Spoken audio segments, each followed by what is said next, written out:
Saudações pessoal, sejam bem-vindos ao canal Biomed. Pessoal, hoje nós faremos a resolução completa do exame da admissão de Biologia 1 da Universidade Eduardo Mondlane, referente ao ano 2025, tá? Então, pessoal, antes de mais nada, peço que se subscreva no canal, que deixe o seu like e ative o sino das notificações para que possa receber as notificações caso eu posto ou publique um novo vídeo, tá? Então, pessoal, sem mais delongas, vamos ao que interessa, tá? Primeiro exercício, vamos para o exercício número 1. O que diz o primeiro exercício? Diz o seguinte: que organelo celular está representado na figura ao lado, tá? Pessoal, olhando para esta figura, inclusive eu já gravei uma aula neste canal, né, aqui mesmo no canal Biomed, referente a esta organela, tá? Nós conseguimos ver aqui conjunto de vesículas, inclusive até sacos achatados, estão a perceber? E nós sabemos que geralmente organelas que apresentam essa estrutura de conjuntos de cisternas, né, achatadas, refere ao complexo de Golgi, estão a perceber? Sendo assim, a resposta correta é a alternativa B. Pessoal, eu volto, vos dou uma dica, uma recomendação. Vejam, assistam a aula sobre o complexo de Golgi, tá? Aqui mesmo no canal, uma aula bem resumida sobre o complexo de Golgi, tá? Sendo assim, pessoal, a alternativa correta é a alternativa B. Vamos para o exercício número 2. Exercício número 2 diz o seguinte: sobre estruturas celulares e suas funções, todas as afirmações estão corretas, excetuando a linha, né? Quero saber de todas as afirmações que nós temos aqui, né? Ou todas as afirmações que nós temos aqui são corretas. Nós queremos a alternativa errada, queremos o estranho, né? Queremos o intruso, aquele que não faz parte deste grupo, tá? Vamos ver a primeira afirmativa ou a primeira afirmação que nos diz. Diz o seguinte: as mitocôndrias existem nas células procariotas, bem como nas células eucariotas, e a sua função é geração de energia. Pessoal, essa afirmativa está errada. Pessoal, sabe por quê? Porque, na verdade, as células procariotas, elas não possuem mitocôndrias. Estão a entender, tá? As células eucariotas, sim, mas as procariotas, não. Sendo assim, meus caros, este é o nosso intruso, tá? Este é o estranho, é este que nós estamos à procura. Ele que não faz parte desta equipe, tá? Mas podemos continuar só para perceber, né, melhor, né, para confirmar que os outros são estranhos. Vamos ver, estão corretos. B, por exemplo, lisossomas são estruturas responsáveis pela digestão intracelular. Está correto, sim? Lisossomas são responsáveis pela digestão intracelular. Pessoal, eu tenho neste mesmo canal uma aula sobre lisossomas. Acompanhe lá a aula e há de perceber qual é a função de lisossomas, tá? Uma aula bem resumida, bem rápida, tá? E muito interessante. Além assim, a síntese proteica nas células é uma responsabilidade do retículo endoplasmático rugoso. Sim, o retículo endoplasmático rugoso tem como uma das funções também sintetizar as proteínas. Tem uma aula neste mesmo canal falando sobre o retículo endoplasmático, tá? E as suas funções, inclusive as suas divisões, tá? D, por exemplo, diz que a estrutura celular que utiliza o dióxido de carbono e água como participação da luz solar para a obtenção da glicose é dominada de cloroplasto, é verdade? O cloroplasto é responsável por um processo chamado de fotossíntese, estão a perceber? Que vai usando lá dióxido de carbono e a luz para poder produzir compostos orgânicos por causa de glicose. Então, essa opção também está correta. A síntese de lípidos dá-se no retículo endoplasmático liso, também está correto, tá? Conforme eu disse, veja a minha aula sobre retículo endoplasmático e confirme isto. Então, a única resposta errada é esta representada pela alternativa A. Esse é o nosso estranho, é esse intruso, é esse que nós vamos marcar. Então vamos para o número 3. O que nos diz o número 3? O número 3 diz o seguinte: o movimento de uma substância de um meio de maior concentração para o de menor concentração através de uma membrana semipermeável é designado de, pessoal, nós chamamos de difusão, tá? Difusão consiste no transporte, né? É um transporte passivo de substâncias do local de maior para menor concentração, tá? Perceberam, meus caros? Então, que fique bem claro, isso está extremamente correto, tá? Está extremamente correto, tá? Que fique bem claro. Então, vamos, né? Que ficamos com a nossa alternativa alternativa D para o exercício número 3, tá? Então, isso está correto. Vamos avançar para o exercício número 4, que nos diz o exercício número 4. Diz o seguinte: assinale a ordem correta das fases da respiração celular. Pessoal, eu já comentei, inclusive no vídeo de resolução, né, dos exercícios do exame de admissão do CISA, eu comentei, né, sobre as fases de respiração celular. Quais são? Estamos a falar da glicólise, que é a primeira etapa, que vai consistir, na verdade, no uso da glicose, na quebra da glicose para poder produzir duas moléculas de ácido pirúvio. Temos a segunda etapa que chamamos de ciclo de Krebs, né? Ou podemos chamar de ciclo do ácido cítrico ou ciclo do citrato, né? E temos a cadeia respiratória, ou pode chamar de cadeia transportadora de elétrons, tá? Sendo assim, a alternativa correta para o número 5 é a alternativa E, tá? Está mais do que claro. Essas são as etapas da respiração celular: glicólise, ciclo de Krebs e a cadeia respiratória ou cadeia transportadora de elétrons, tá? Vamos para o exercício número 6. O que nos diz o exercício número 6? Diz o seguinte: o processo de... a mitose é um processo de divisão celular que pode ser dividido em 4 etapas. Marca a alternativa que indica corretamente as etapas e a sequência correta em que elas ocorrem. Quero saber quais são as etapas ou quais são as fases da mitose. Estão a perceber? Vamos à alternativa A, por exemplo, né? Alternativa A, por exemplo, diz que as fases da mitose são prófase G1S, G2. Pessoal, isso não está correto, tá? Por causa de G1S, são as fases da interfase, tá? G1S, G2 são as fases da interface. Então, não está correto, tá? Vamos para... avançando, vamos para a linha B, diz que G1S, G2 não está correto, tá? G1S, G2 são as fases da interface. Então, não está correto. Vamos para a alternativa C. Alternativa C, o que nos diz a alternativa C? Diz que prófase, metáfase, telófase e anáfase. Pessoal, esta sequência não está correta, tá? Perceberam? Porque as fases da mitose, né? Nós temos a prófase, temos a metáfase, a anáfase e a telófase, tá? Essa aqui é a sequência correta. Então, se formos observar, né, olhando para esta sequência que acabei de citar, desde a pro, da met, ana e telo, temos a alternativa E como a alternativa correta. Estão a perceber? Isto é muito fácil de perceber. A alternativa E. Se formos observar, por exemplo, D, só para continuar: metáfase, prófase, anáfase, telófase. Essa não é a sequência correta. A sequência correta é prófase, metáfase, anáfase e telófase. Essa é a sequência correta, tá? Vamos para o exercício número 6. Diz o seguinte: o processo de divisão celular para a formação de gametas denomina-se de mitose. Não permite a formação de gametas. A mitose não é um tipo de divisão que permite a formação de gâmeta, né? Como diz a alternativa A, não está correto. A espermatogênese é um processo que consiste na formação, é uma fase da gametogênese que consiste na formação de gametas masculinos, tá? Então, não está correto. Estão a perceber? É uma fase da gametogênese, tá? Estão a perceber? Que fique bem claro isso. Temos o caso da meiose. É a meiose, sim. Meiose é o tipo de divisão que permite a formação de gametas, seja gameta masculino ou gameta feminino, tá? Por exemplo, temos aqui D, que diz ovogênese. Ovogênese é a formação de gametas femininos, tá? É uma fase de gametogênese, consiste na formação de gametas femininos. Não está correto. Depois temos aqui a fase de ovocitose. Então, está tudo errado, excepto a alternativa C. Essa sim é que é a alternativa correta, tá? A alternativa C é que é a nossa alternativa correta, então já vou marcando aqui, tá? Dando continuidade, vamos para o exercício número 7.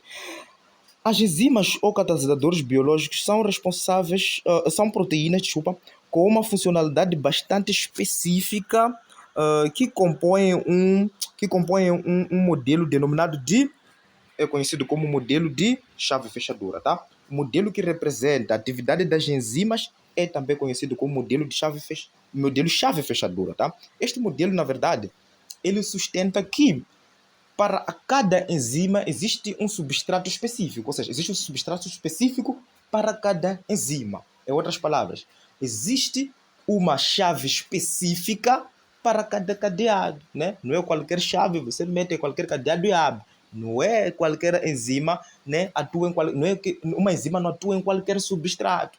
Que fique bem claro, tá? É simples como é, se vocês pensarem em cadeados. Você tem muitos cadeados, cada cadeado tem sua chave. Estão a perceber? cada cadeado tem sua chave. Isso é muito importante para a especificidade. Isso garante essa especificidade. As enzimas elas têm essa especificidade por ou seja, uma enzima tem especificidade por um substrato específico, tá? Que fique bem claro. Desculpa a redundância. É só para deixar bem claro esse assunto. Então, este modelo é conhecido como modelo chave fechadura, tá? Então, sendo assim, a alternativa correta é a alternativa C para o exercício número 7. Vamos agora avançando para o exercício número 8, né? Vamos agora para o exercício número 8. Diz o seguinte, o exercício número 8. Os tecidos meristemáticos primários e secundários são responsáveis pelo... Pessoal, meristema primário, né, os tecidos primários, eles permitem, na verdade, o crescimento de uma planta, né, na altura, estão a perceber? Vai garantir o alongamento, enquanto que, na verdade, os meristemas secundários vão garantir o crescimento em espessura, ou que nós chamamos de engrossamento, tá? Sendo assim, a alternativa A é a alternativa correta para o exercício número 8, tá? É a alternativa A, ou seja, alongamento, que esse crescimento é altura, e também temos o engrossamento, que é crescimento em espessura. Meristema primário responsável pelo alongamento, o crescimento em altura, e meristema secundário responsável pelo engrossamento ou por crescimento em espessura, tá? Então, está mais do que correto, que é a alternativa A. Vamos para o exercício número 9. Diz o seguinte, exercício número 9. As plantas são seres vivos de origem vegetal e um dos tecidos de suporte é... Vamos começando com A. Estamos a falar de esclerênquima. A esclerênquima é sim um tecido de suporte, tá? Perceberam? São dois principais, nós vamos encontrar tecidos com essa função principal de suporte, tá? Tem alguns tecidos que exercem essa função como uma função secundária, mas esclerênquima e colênquima são tecidos de suporte. Nesse caso aqui, só colocaram esclerênquima, tá? Então, a perceber, esclerênquima é um tecido de suporte, tá? Assim como colênquima, né? Mas nesse caso, colocaram esclerênquima e a opção correta é a opção A para o exercício número 9, né? Logo, bingo de primeira, que fique bem claro, tá? Perceberam? Ok. Vamos dar continuidade. 10. A absorção de nutrientes ao longo do trato gastrointestinal ocorre... Quero saber qual é a alternativa correta. Na boca? Não ocorre absorção na boca. No estômago? Não ocorre absorção. No intestino grosso? Sim, ocorre absorção no intestino grosso, mas o que absorve no intestino grosso estamos a falar de água e sais minerais, perceberam? No intestino delgado, também ocorre absorção. Estou a falar da zona de jejum e ilho, tá? Eu até já comentei em um dos meus vídeos. Na zona de jejum e ilho é a zona que vai ocorrer esse processo de absorção. Porque nós sabemos que o intestino delgado vai realizar duas atividades. Tanto a atividade digestiva, ao nível de atuação de enzimas, assim como a atividade de absorção. E é nesta zona do intestino, estou a falar de jejum e ilho, que ocorre a absorção de nutrientes. Estão a perceber?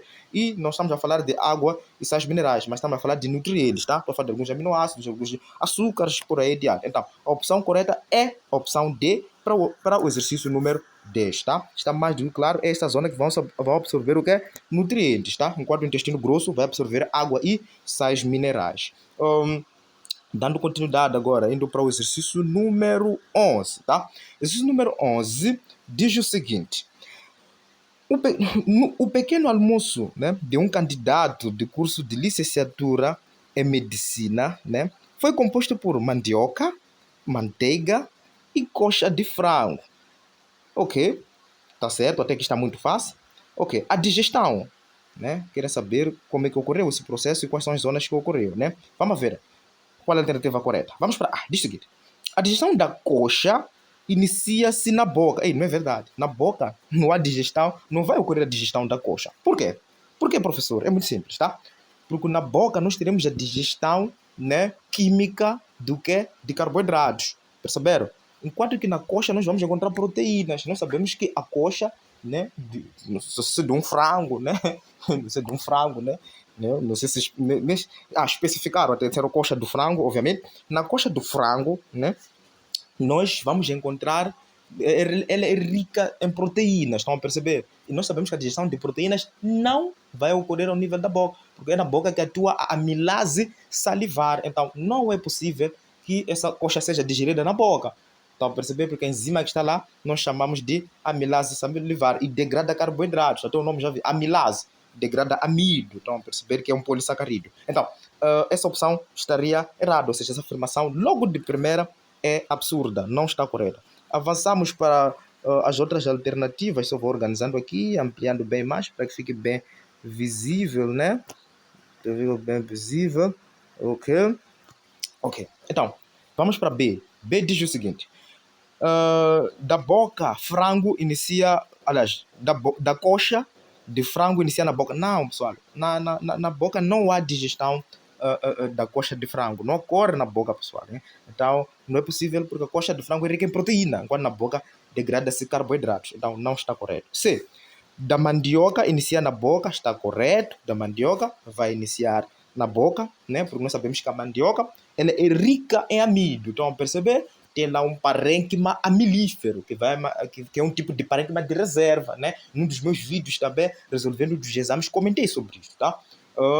Então, a mandioca é rica em amido, e este amido vai ser digerido na boca pela amilase salivar. Isso está mais do que correto. Okay? Depois diz o seguinte: a coxa do frango no estômago está certo, é verdade. No estômago vai ocorrer a digestão de proteínas. No caso da pepsina, que é a enzima que vai atuar lá sobre a proteína lá na coxa do frango. Então, está correto sim. E depois vamos dizer o seguinte: e fígado, né? E o papel de fígado, né? Só para avançar. E o papel de fígado, do fígado produzir a bilis para facilitar a digestão das gorduras da manteiga. É verdade, sim. Fígado produz bilis que tem a função de emulsionar gorduras, tá? Perceberam? Está correto, né? Está mais do que claro isso, né? Isto aqui vai acontecer lá no intestino delgado. Então, a opção C é a opção correta para este exercício, tá? Está mais do que claro e bem simples. Vamos para o exercício número 12, né? Esse número 2 diz o seguinte: qual das afirmações abaixo representa a respiração da minhoca, um dos representantes dos anelídeos? Pessoal, nós todos sabemos que a minhoca vai apresentar, né, a respiração cutânea, que é aquela respiração que vai ocorrer ao nível da pele, né, que é a difusão de gases, né, ao nível da pele. Então, a opção correta, para o número 12, é a opção B, perceberam? Esta é a respiração que vai ocorrer ao nível dos anelídeos, tá? A alternativa A, por exemplo, que diz branquial. Branquial geralmente é para aqueles animais que vivem na água. Nós sabemos que a minhoca, ela não vive na água, ela geralmente vive na terra, né? Faz lá aquelas famosas galerias subterrâneas, tá? C, por exemplo, diz pulmonar, né? Que é tipo, por exemplo, dos mamíferos. Isso não está correto. De alguns cordados também. Traqueal é tipo de artrópodes, principalmente, estamos a falar de artrópodes da classe insecta, né? Por isso eu estou a falar da classe milípedes, quilópodes, por aí diante. Não está correto, tá? E depois temos a respiração bronquial, né? Esses brônquios, que refere aos brônquios, que nós vamos encontrar também ao nível dos mamíferos, por aí, que apresentam essa estrutura como um órgão do seu aparelho respiratório, né? Ou do seu aparelho respiratório. Então, não está correto. A alternativa correta está mais do que claro que é a alternativa B. Vamos para o exercício número 13, diz o seguinte: a respiração dos seres vivos é o processo de troca de gases entre os seres vivos e o ambiente, tá? Nessa troca de gases, os anfíbios utilizam, quero saber qual é o órgão ou qual é a estrutura que os anfíbios usam para a respiração, tá? Pessoal, nós sabemos que os anfíbios apresentam, principalmente quando olhamos para a fase terrestre, vão apresentar pulmões como órgãos de respiração e em alguns casos também vão respirar também através da pele, perceberam? É por isso que esses animais apresentam a respiração cutânea e ao mesmo tempo vão apresentar também a respiração pulmonar, estão a perceber? Então, dependendo da fase, em alguns casos pode usar brânquias, isso se estiver no estado larval, estão a perceber? Então, a opção correta sim é a opção D, ou seja, pulmões e a pele, tá? Isso que fique bem claro. Eles usam sim esses órgãos como órgãos de respiração. Estão a perceber? Brânquias usa no estado larval, tá? O que nós chamamos de girino, né? Nesse caso pode apresentar brânquias como órgão de respiração, mas geralmente o adulto, um anfíbio adulto, né? Ele apresenta a respiração pulmonar e a respiração cutânea. É importante destacar isso. Estão a perceber? Então, a alternativa correta é a alternativa D, tá? Vamos avançar para o exercício número 14, né? O que diz o exercício número 14? Diz o seguinte: ah, os componentes do sangue são líquidos e sólidos. Qual das afirmações representa a parte sólida do sangue? Né? Quer saber qual é a parte sólida do sangue? Porque nós sabemos que a parte líquida temos o plasma sanguíneo, tá? Ok. Podemos citar quais são? Vamos lá. Por exemplo, alternativa A diz globos vermelhos, globos brancos e plasma. Plasma é a parte líquida. Não está correto. Perceberam? Plasma é a parte líquida, não está correto. B. Globos vermelhos, plaquetas, o soro. Soro não, plaquetas e soros não faz parte também da parte sólida, né? Estão a perceber? Vamos para os globos brancos, plaquetas, o plasma, que é a alternativa C, também não está correto. Vamos para a alternativa D, diz globo vermelho, globos brancos e plaquetas, está correto. Globo vermelho, que também podemos chamar de hemácias e que são responsáveis, ou eritrócitos, que são responsáveis por transportar gases, para falar de dióxido de carbono e oxigênio. Os globos brancos são células de defesas, ou podemos chamar de leucócitos, e as plaquetas são responsáveis pela coagulação sanguínea. Então, a alternativa correta está mais do que claro que é a alternativa D para o exercício número 14. Tá? Exercício número 15. No processo de formação da urina, a reabsorção da água ocorre, meus caros, olhando para as etapas da produção da urina, né? Está mais do que claro que o processo de reabsorção vai ocorrer, né, ao nível, né, do tubo proximal, está a perceber? E na asa de Elne. É neste sítio que vai ocorrer, na verdade, o processo de reabsorção. Porque eu até já comentei num dos meus vídeos, né? Temos a primeira etapa, que é a etapa da filtração. Isto é uma coisa do gênero, deixa eu só esquematizar aqui, né? Eu gosto muito desse desenho, ele é muito interessante. É a segunda vez que eu desenho isso, né? No exame, acho que no exame de Biologia 2, né? Na resolução de Biologia 2, acho que eu fiz esse esquema, já não me lembro, né? Então, o que eu tenho? Eu tenho aqui o meu vaso sanguíneo, tenho essa parte que chamamos de glômero de Malpighi, e depois tenho aqui a minha cápsula, né? Esta aqui é a cápsula de Bowman, e depois é de ter aqui, né, a parte do tubo proximal, essa parte do contorno proximal, é de ter aqui a asa de Elne, contorno, aqui o contorno distal, e depois vou para o duto coletor. Mas nem de chegar no duto coletor. O que acontece? A primeira etapa da produção da urina, que é a filtração, vai ocorrer aqui. O glômero vai ser filtrado e vai se passar o meu plasma para a cápsula de Bowman. Estão a perceber? E depois, o que acontece é que haverá a etapa da reabsorção. E nessa etapa da reabsorção, vai ocorrer aonde? No tubo, ou nessa zona do tubo proximal, inclusive toda esta parte aqui, até aqui na asa DL. A asa DL não é aqui, é nesta descida aqui, que parece um U, né? Parece um gancho, é formado de U, né? Então chamamos de asa DL. Então, essa toda zona aqui vai ocorrer o processo de reabsorção. Então, está correto sim? É na zona do tubo proximal ou do contorno proximal até aqui na zona de asa de L, tá? Então, está mais do que claro que a alternativa correta é a alternativa B, tá? Avançando, vamos para o outro exercício, né? Que seria o nosso exercício número 16. O exercício número 16 diz o seguinte: qual é a denominação atribuída à unidade básica do sistema nervoso? São os neurônios, tá? A unidade básica do sistema nervoso são os neurônios. Essa é a célula nervosa, né? É a principal, é a célula nervosa, é a estrutura básica funcional do sistema nervoso, tá? Este exercício aqui é apenas um bônus, tá? Vamos avançando para outro exercício, né? Outro exercício que é o número 17. O exercício número 17 diz o seguinte: a propagação do impulso nervoso obedece à seguinte trajetória, tá? Nós queremos saber qual é a trajetória que o impulso nervoso tem, ou qual é a trajetória que o impulso nervoso usa. Estão a perceber? Então, é muito fácil de perceber, né? Explicando em pequenas palavras. Se formos analisar, posso usar até esta imagem. Posso usar até essa imagem aqui embaixo. Não sei, posso usar até esta imagem, né? Como é que eu posso explicar isso? Posso usar esta imagem, esta aqui, só para explicar. Pessoal, uma coisa importante deve saber é que impulso nervoso, ele é unidirecional. Pessoal, olhe para esta imagem, tá? Olhe para essa imagem deste neurônio. Isto aqui é um neurônio, isto aqui, tá? Ainda não chegamos no exercício, mas para evitar de desenhar é de usar esta imagem. Então, vamos pensar juntos. Eu tenho um neurônio. A primeira coisa que você deve saber é que o neurônio, ele na verdade tem a transmissão do impulso nervoso. Este impulso é unidirecional, ou seja, tem uma única direção. E, na verdade, este é o sentido do impulso nervoso. Estão a perceber? É que vai começar dos dendritos tá a perceber? Vai para o corpo celular e depois vai atingir o axônio. Este é o sentido, tá? Então, é muito importante que você conheça a estrutura. É muito importante que você conheça a estrutura.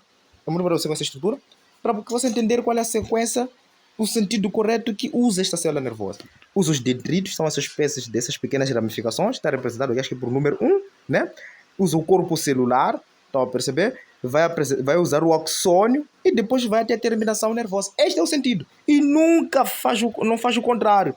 Porque é unidirecional. O contrário será errado, né? Estão a perceber, né? É muito importante isso. Então, sendo assim, a alternativa correta é a alternativa D. Estão a perceber? Que são os dendritos, para falar dessas ramificações, corpo celular, que refere a essa estrutura, e o axônio, que refere a essa estrutura. Até podiam colocar terminações nervosas, né?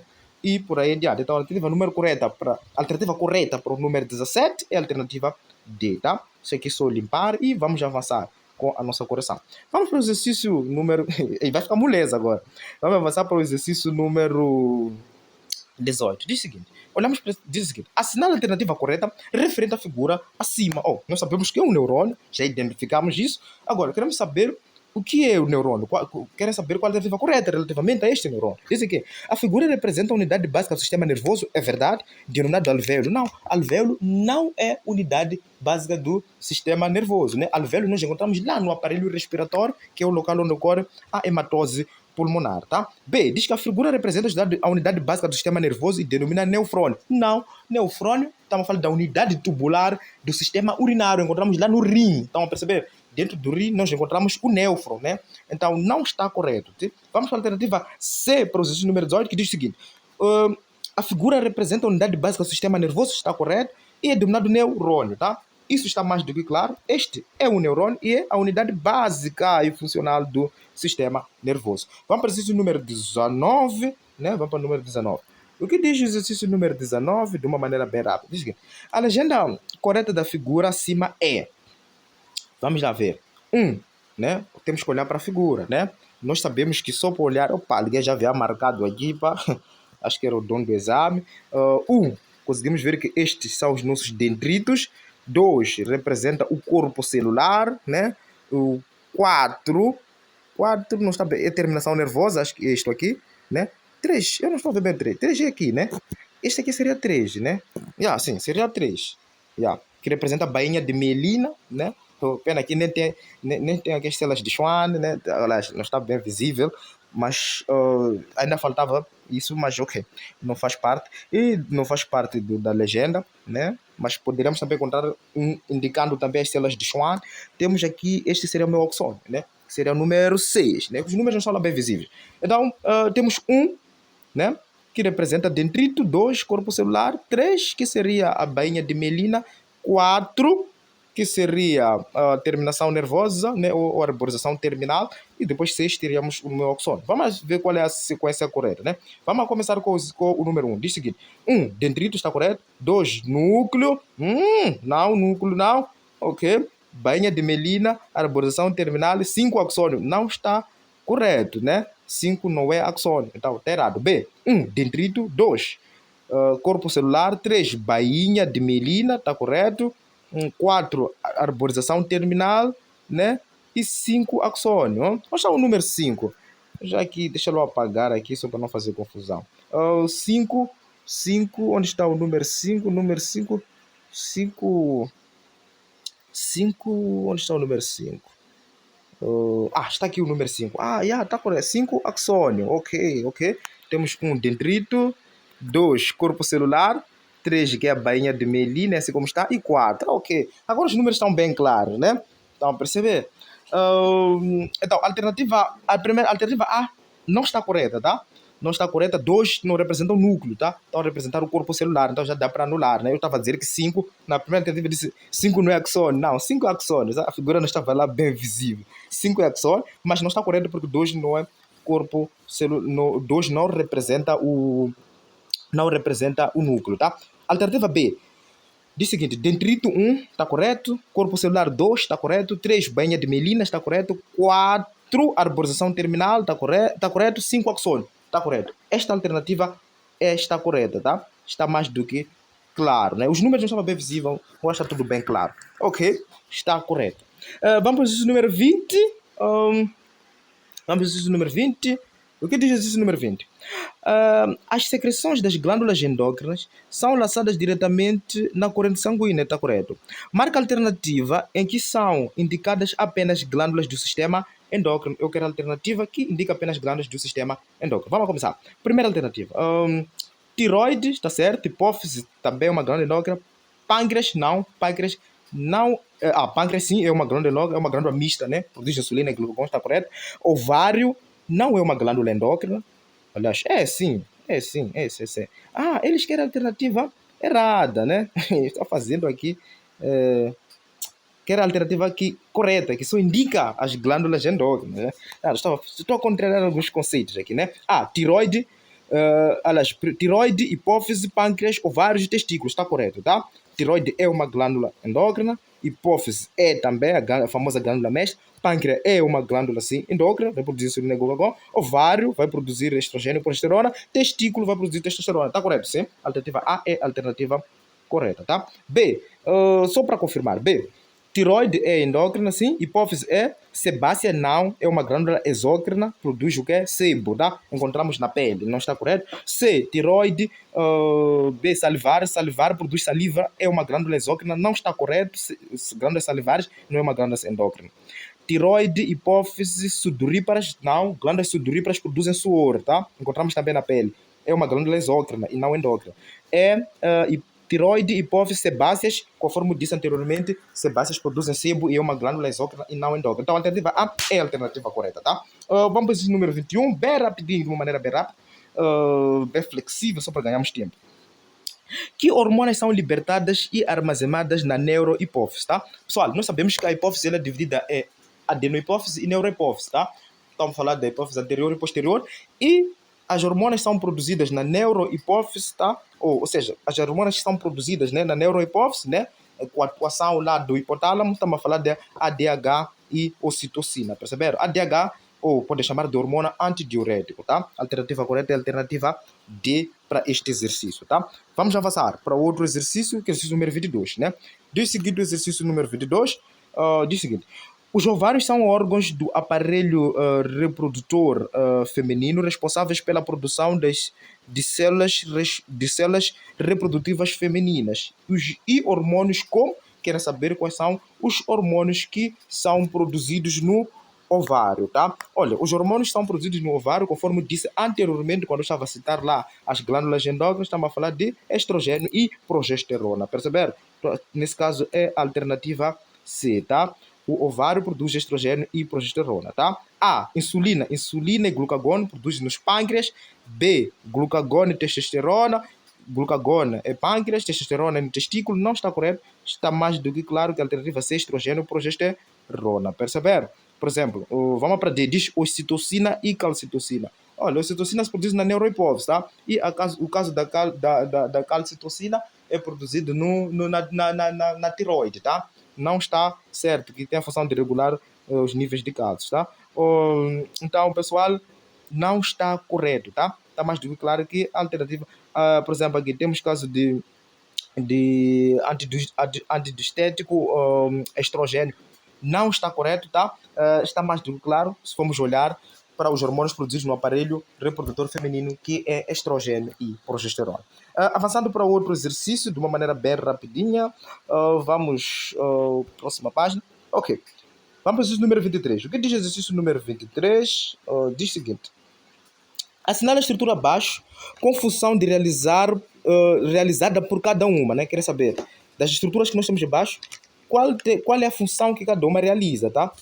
Então, vamos observar. Primeiro temos os tubos seminíferos, temos o epidídimo, temos as células intersticiais do testículo e também temos a hipófise, tá? Quantas funções? Vamos olhar para as funções, a sequência. Temos local de produção do espermatozoide, local de armazenamento do espermatozoide, temos local de produção da hormona sexual masculina, temos local de produção da hormona gonadotrófica, tá? Tá a perceber? Pessoal, quero saber quais são as funções da sequência correta. Ok. Se formos observar, pessoal, vamos ver. Local de produção de espermatozoides é nos tubos seminíferos. Estão a perceber? É que vai ocorrer a produção dos espermatozoides num processo chamado de espermatogênese. Vamos olhar para qual é a função de epidídimo? É a função de armazenar espermatozoide. Epidídimo tem a função de armazenar espermatozoide. Qual é a função das células intersticiais? É de produzir hormonas sexuais. Estão a perceber? E qual é a função da hipófise? É produzir hormonas gonadotróficas. Estamos a falar da ACTH, tá? Perceberam? Estamos a falar de hormônio adenocorticotrófica, né? É assim como se chama ACTH, a famosa ACTH. Então, a alternativa correta é a alternativa A, tá? Vamos para o exercício número 24, de uma maneira bem rápida. É o seguinte. A classificação dos seres vivos em 3, 4, 5 reinos foi composta por... qual é a alternativa correta? Vamos. A diz Copeland, Whittaker e Linneu. Não está correto. Copeland classificou em 4 reinos, estão a perceber, e não em 3, tá? Whittaker classificou em 5, então a sequência não está correta. E Linneu é o pai da taxonomia, tá? Perceberam? Ele publicou aquele livro, Sistema Natural, então não está correto, tá? Vamos para a alternativa. Vamos para a alternativa B. O que diz a alternativa B? Diz Linneu não está correto. Linneu não classificou em 3 reinos. C. Temos o caso do Haeckel, Copeland e Whittaker, tá certo. Ernest Haeckel é que classificou em 3 reinos, Albert Copeland classificou em 4 e Whittaker classificou em 5. Então está correto, a alternativa correta é a alternativa B para este exercício, tá? Vamos para o exercício número 25. Quais são? Querem saber, né? Os critérios de classificação dos seres vivos usados por Whittaker foram... Querem saber quais são os critérios que o Whittaker usou para a classificação dos seres vivos, né? Alternativa A diz o seguinte: níveis de organização estrutural, está correto, usou níveis de organização estrutural. Locomoção, interação com o ecossistema, não usou o tipo de locomoção como uma forma de agrupar os seres vivos, né? O Whittaker não usou este critério, tá? 25, a alternativa B diz o seguinte: níveis de organização estrutural, está certo, olhou se esse organismo é unicelular ou multicelular, quando falou disso. Tipo de nutrição, está certo, observou se esse organismo é heterotrófico ou autotrófico, está a perceber? E também temos aqui a interação no ecossistema, como que esses organismos interagiam ao nível do ecossistema. Então a alternativa correta é B, tá? São esses critérios que o Whittaker usou para poder agrupar os seres vivos. Na verdade, são considerados como critérios de sucesso do Whittaker, né? Por que o Whittaker teve melhor classificação em relação, por exemplo, ao Copeland, ao Haeckel, né? Inclusive até ao Aristóteles, até ao Afasto por lá e diante. Então são esses critérios que ele usou, tá? Quais são as... Esse número 26 diz o seguinte: a regra correta de nomenclatura estabelecida por Linneu para denominar a espécie é... Quer saber quais são as regras? Quais desses nomes está escrito de maneira correta segundo as regras de nomenclatura? Olha, Linneu, ele na verdade cita várias regras. Primeiro, gênero. Primeiro tem que conhecer as categorias taxonômicas, considerar gênero, espécie, né?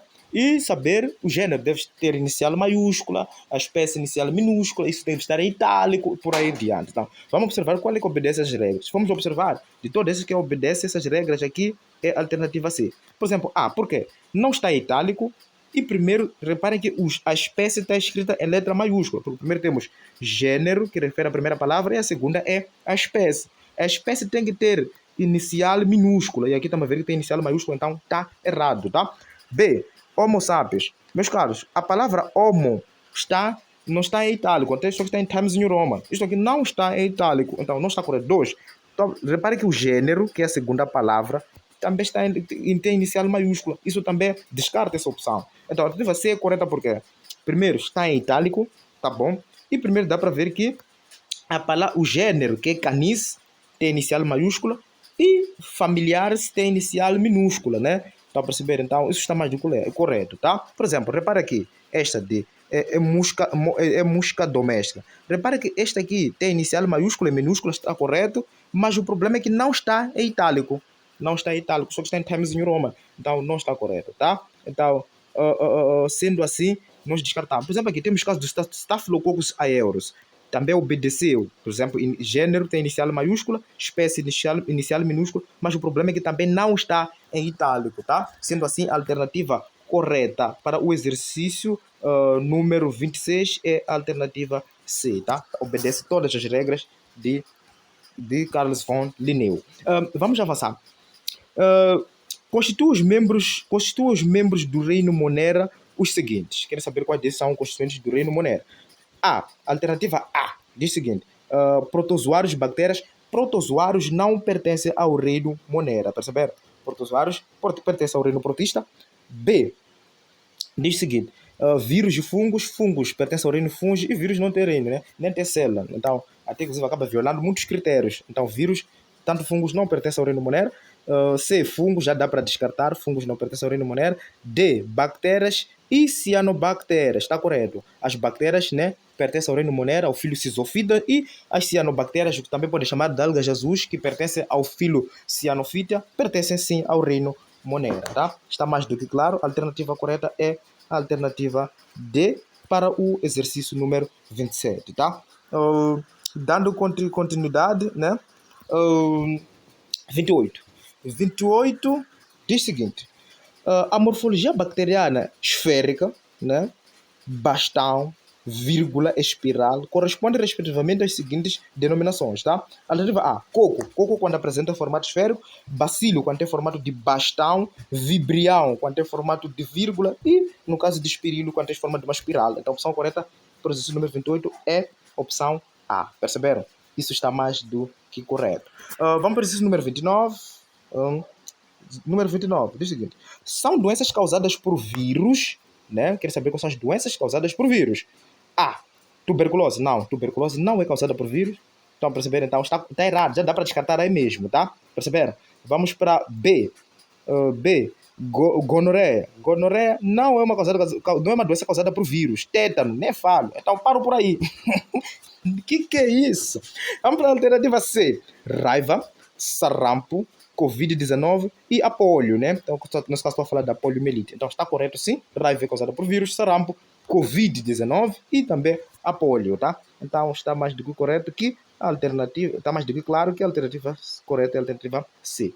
Vamos para o exercício número 31. O exercício número 31 diz o seguinte. Vamos para o exercício número 31, né? Vamos para o exercício número 31. Opa!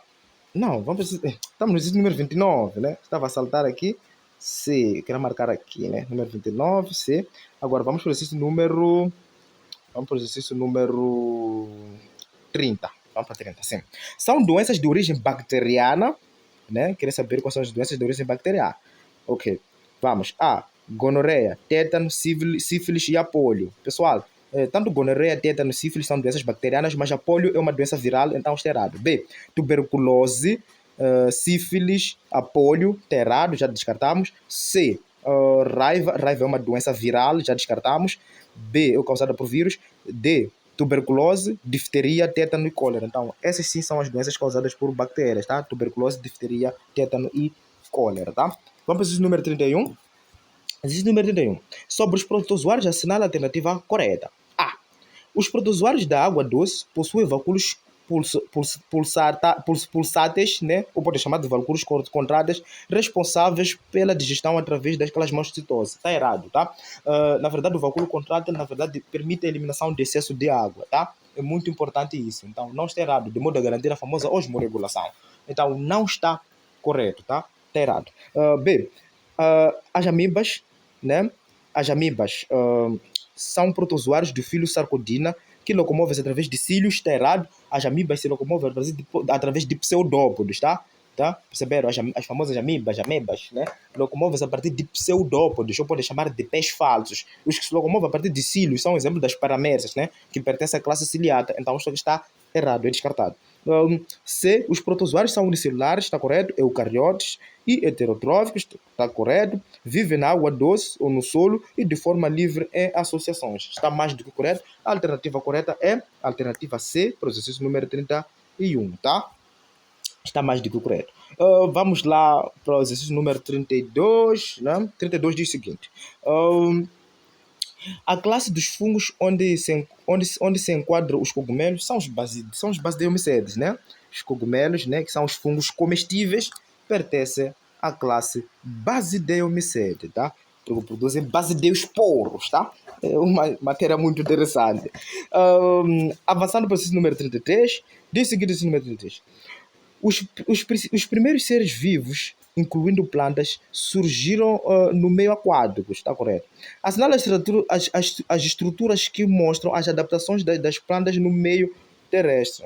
Quero saber quais são as adaptações das plantas. Meus caros, olha, as plantas quando começaram a colonizar o ambiente terrestre, tiveram que ter algumas características adaptativas. E como estava lá, como vivia na água, precisava arranjar mecanismos de garantir que essa planta não perdesse água. É a primeira coisa que precisam notar essa, tá? Olha, a planta estava lá na água. acaba a água, houve aquela escassez de água por aí. Então, para garantir que não haja desidratação, desenvolveu uma estrutura que chamamos de cutícula. Isso tem que ficar bem claro, tá? Não pode estranhar essa palavra cutícula. Está lá para revestir, garantir que não haja desidratação, tá? Porque algo é importante, de modo que possa garantir, de modo que possa realizar o processo de transporte da seiva bruta. Desenvolveu lá também vasos condutores, por aí adiante. Então, é muito importante levar em consideração isso. É por isso que a alternativa correta é C. Estão a perceber? Isso em algum momento até causou uma pequena confusão. A alternativa correta é C. Teve que ter cutícula para revestir. Estão a perceber? Teve também que desenvolver vasos condutores. Estou a falar de xilema e floema, nesse caso. Teve que ter outros tecidos também de revestimento. Tá? Estou a falar da própria epiderme. Tá? Assim como de suporte. Estou a falar de colégma e esclerégia. Então, a alternativa correta para esse exercício aqui é a alternativa C. Tá? Avançando para o exercício número 34. Diz o seguinte: a telesodium e o cistosoma maçônico pertencem ao filo platermide, está correto? E as características em comum são, né? Quer saber quais são as características que estão a ser compartilhadas, tanto pela tênia, assim como o cistosoma, né? Vamos ver. Diz o seguinte: o tubo digestor incompleto. Pessoal, os indivíduos do filo platermide não têm tubo digestivo completo, tá? Pelo contrário, é incompleto. Então já descarto aí. B. Tubo digestivo incompleto, está certo? A presença de células flamas que são responsáveis pelo processo de excreção. Então, essa sim é a alternativa correta, tá? Vamos para o exercício número 35. Diz o seguinte: os anfíbios não são considerados animais totalmente terrestres. Por quê? Quero saber por que razão os anfíbios não são considerados totalmente como animais terrestres, tá? Alternativa A. Vamos ver o que diz a alternativa A. Os anfíbios não são considerados como não possuem, passam por uma fase larval aquática e uma fase adulta terrestre. Pessoal, isso está mais do que correto, tá? Os anfíbios passam sim por um estágio larval, que nós chamamos de girino. E nessa fase larval, destaca isso, nesta fase larval, o anfíbio apresenta um coração com 2 cavidades e vai respirar através de brânquias, tá? Chamamos de girino. Estão a perceber? E depois tem uma fase adulta, já no ambiente terrestre, lá já que vai apresentar pulmões, e em alguns casos até vai apresentar a respiração pulmonar. Estão a perceber, né? Então, que fique bem claro lá, tá? Então, a alternativa correta é a alternativa A. Vamos para o exercício número 36. Passando agora para o exercício número 36, na folha seguinte. Exercício número 36. Diz o seguinte: o ácido desoxirribonucleico, chamamos de ADN, é constituído por... Queremos saber qual é a composição do ADN. Açúcar ribose, não. O açúcar ribose, como diz a alternativa A, é o açúcar do ARN. Então, não está correto. Já descarto aí mesmo. B. Açúcar desoxirribose, é verdade. O ADN apresenta o açúcar do tipo desoxirribose. Bases azotadas, adenina, timina, guanina e citosina, está mais do que correto. E uma cadeia dupla de nucleotídeos, está certo? Uma cadeia dupla em formato de uma hélice. Então, está mais do que correto. A alternativa correta é a alternativa B, tá? É a alternativa B para esse exercício, tá? O açúcar glicose, como disse, está errado. Açúcar ribose está errado. Açúcar sacarose está errado. É desoxirribose, tá? Que é a nossa pentose lá. Ok, vamos para o exercício número 37. Assinale a afirmação correta. Quero saber dessas afirmações que temos aqui, qual é a afirmação correta? Ok. Fazem parte do metabolismo, catabolismo e anabolismo. Está correto? Sim. O metabolismo ele é representado por anabolismo e catabolismo, tá? Em que anabolismo estamos a falar de um mecanismo construtivo, estão a perceber, ou de síntese, enquanto o catabolismo degradativo, estão a perceber? Então está correto, sim. Essa é a alternativa correta. O metabolismo ele é dividido em catabolismo e anabolismo, enquanto o outro é construtivo, outro é degradativo, tá? Então a alternativa A está correta para esse número 37. 38, diz o seguinte: o organismo é capaz de manter o equilíbrio do meio interno quase constante, né? Para garantir esse equilíbrio, denominado de homeostase, o corpo conta com 2 sistemas principais, como... Quer saber quais são os sistemas que estão envolvidos no processo da homeostase, que é regular as condições internas, independentemente das condições externas. Pessoal, são 2 principais sistemas que garantem isso, tá? Que é o sistema endócrino e o sistema nervoso. Sendo assim, a opção correta é a opção E, tá?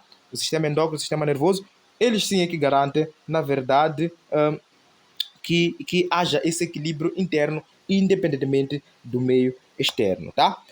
Vamos para o exercício número 39. Diz o seguinte: o momento do exame de admissão provoca nos candidatos uma mistura de sensações tais como prazer por estar próximo à realização de um sonho de cursar uma faculdade, emoção, né, por viver uma escolha e medo de cometer erros ao responder às questões. Todas essas sensações estimulam o sistema nervoso, causando batimento rápido do coração e um aumento da frequência respiratória. Interessante, né? Assinale a afirmativa que corresponde à glândula que foi estimulada e a hormona produzida como consequência das sensações acima descritas. Interessante. Repara uma coisa muito interessante, meus queridos. Imagina uma afirmação dessas enquanto tu estás naquele momento a fazer exame de admissão. Então, tu estás a fazer exame de admissão e recebe uma afirmação dessa, né? Mas isso é interessante. Meus caros, é óbvio, né, que nesse momento você vai produzir adrenalina, né? Por causa daquela emoção, né? Alguns vão entrar na faculdade, e eu acredito que este exame, para mim, foi um dos mais simples, um dos mais superficiais, e eu acredito que muita gente vai admitir. Então, nessa emoção que estamos a sentir neste exato momento, a fazermos esta correção, né, estamos a produzir uma hormona lá que chamamos de adrenalina. E onde é que é produzida esta hormona? É na glândula suprarrenal. Perceberam? É na glândula suprarrenal. Olha, a glândula suprarrenal também é chamada de glândula adrenal, tá? Ouviram? Fica lá em cima do rim. É como se fosse um chapéu de rim, é uma coisa muito interessante. Imagina, você tem aqui teu rim, né? Aqui em cima vem um pequeno cap, um pequeno chapéu, né? Então, chamamos de glândula suprarrenal, né? Fica bem em cima do rim lá. E, na verdade, é responsável por produzir a adrenalina, estão a perceber, tá? E outras hormonas. Então, que fique bem claro. Essa é a alternativa correta. A alternativa A é a glândula suprarrenal, tá? Eu gostei muito da afirmação, né? Comente aí, deixa aí nos comentários o que você achou dessa afirmação, né? Como uma forma de fazer perceber que chama a produzir adrenalina. Achei interessante, né? Peço que deixem nos comentários. Número 40, assinale a alternativa que se refere a uma glândula que não pertence ao sistema endócrino. Quer saber qual dessas alternativas refere-se a uma glândula que não pertence ao sistema endócrino? Pineal, né?